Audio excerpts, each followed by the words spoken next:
Two of the greatest empires in history, one ruling the heart of the Middle East, the other dominating the Indian subcontinent. The Ottomans and the Mughals, two Islamic superpowers, stood as giants in the medieval world. But despite their shared faith and common enemies, they never formed an official alliance. Why? Was it rivalry, distance, or simply strategic calculations? What forces shaped the complex relationship between these two great dynasties? Let's uncover the hidden story of the Ottomans and the Mughals.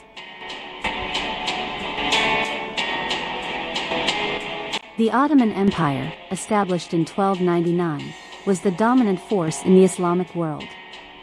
Spanning 3 continents, it controlled Mecca and Medina, the holiest sites of Islam, and wielded immense political and military power.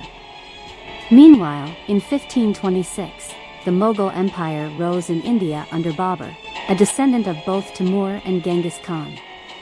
Both empires ruled vast territories, shared Islamic traditions, and faced similar threats from European colonial powers and internal rebellions. Yet, they remained distant, acknowledging each other, exchanging envoys, but never forging a military alliance. Why did these two great powers, who had so much in common, never truly unite? Let's explore their diplomatic, military, and cultural ties to find out. The earliest significant contact between the Ottomans and the Mughals began with Babur, the founder of the Mughal Empire. Before seizing Delhi, Babur sought help from the Ottomans to strengthen his forces. The Ottomans, eager to counter their rivals in Persia, sent firearms and artillery, which played a crucial role in Babur's victory at the Battle of Panipat in 1526. However, after this initial support, direct Ottoman involvement in Mughal affairs remained limited. Despite being fellow Sunni empires, they had different priorities. The Ottomans were locked in conflicts with the Safavids of Persia, European powers, and internal revolts, while the Mughals were focused on consolidating control over the Indian subcontinent.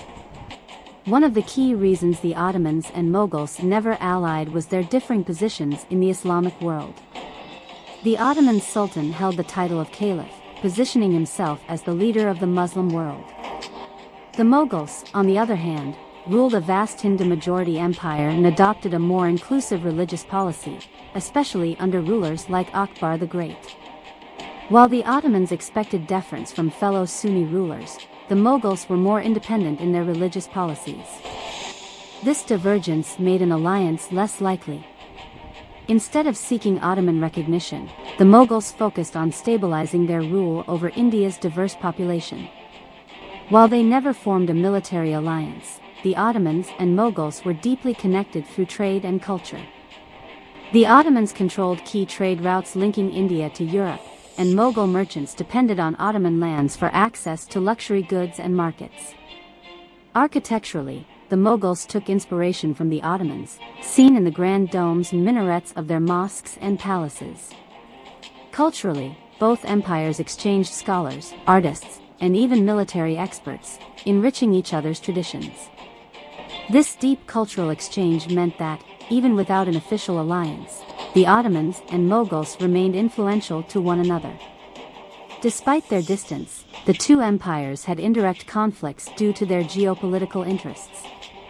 The Ottomans were often at war with the Safavids of Persia, who also sought influence over the Indian subcontinent.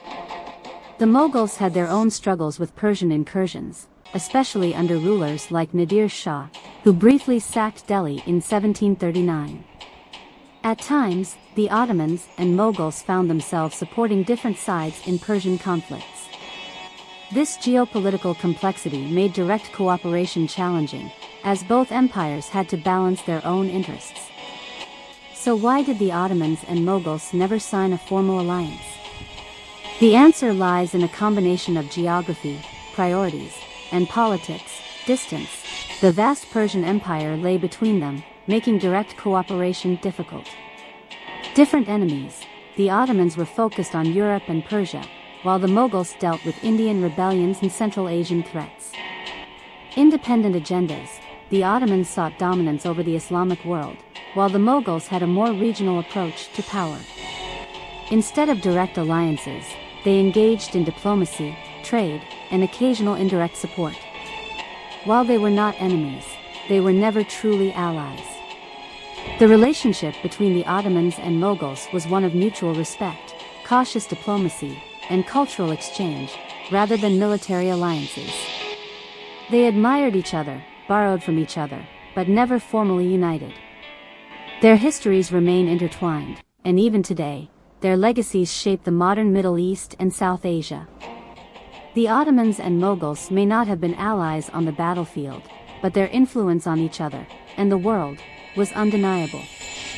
If you found this deep dive into the relationship between the Ottomans and Mughals fascinating, make sure to like, share, and subscribe for more epic historical content. What other topics should we explore next? Drop your suggestions in the comments below. Until next time, stay curious, stay informed, and keep exploring history.